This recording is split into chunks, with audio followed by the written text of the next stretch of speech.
The first Sustainable Development Goal is about ending poverty in all its forms everywhere. It thereby targets quite a number of universal human rights, such as the right to food, to housing, to healthcare and to education. What could companies do to effectively contribute to achieving this highly ambitious goal? So the first contribution of companies to end all poverty is to avoid negative impact on human rights. In other words, companies' operations and those of their business partners must not cause or increase poverty.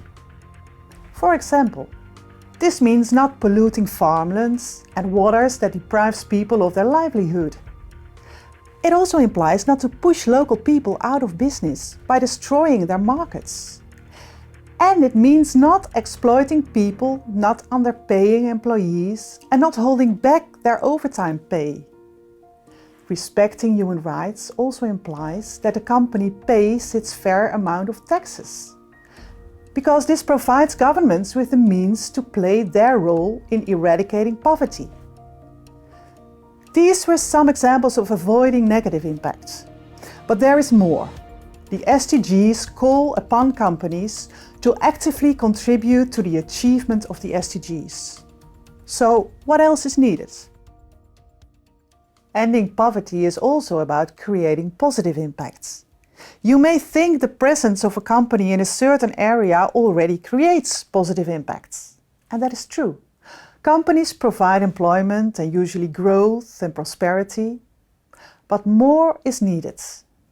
You could also think of companies starting projects to enable and facilitate children to go to school, to break the circle of poverty in their families, or including local businesses in their activities to improve local economic growth. So this is really what business contribution to the SDGs is about. Avoiding negative impacts and taking next steps to increase their value for societies.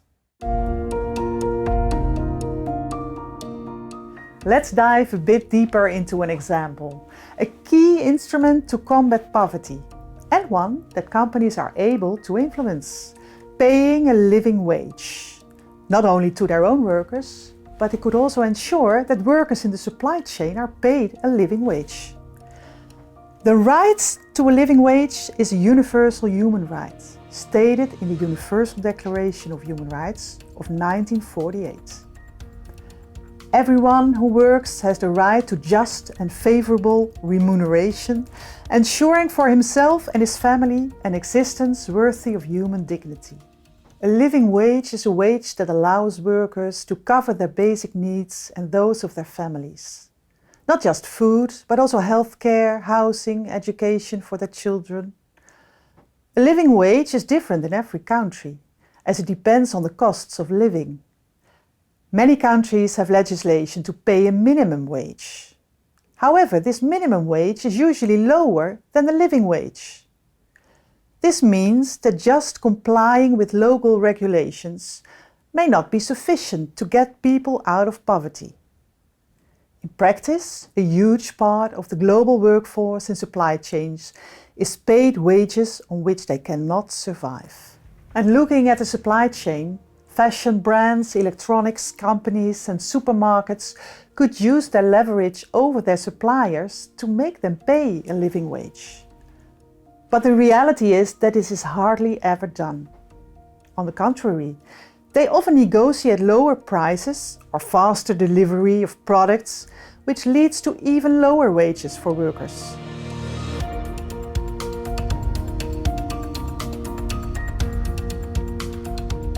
You may think poverty wages are a problem in developing countries. But this is not true.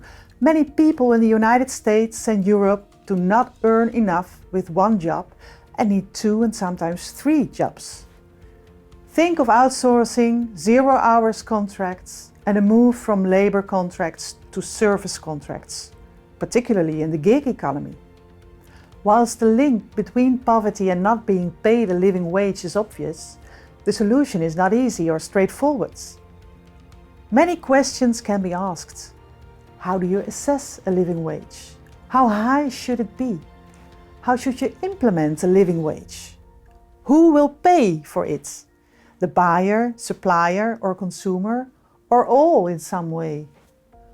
And although it may not be an easy task, implementing a living wage is an instrument preeminently in the hands of companies.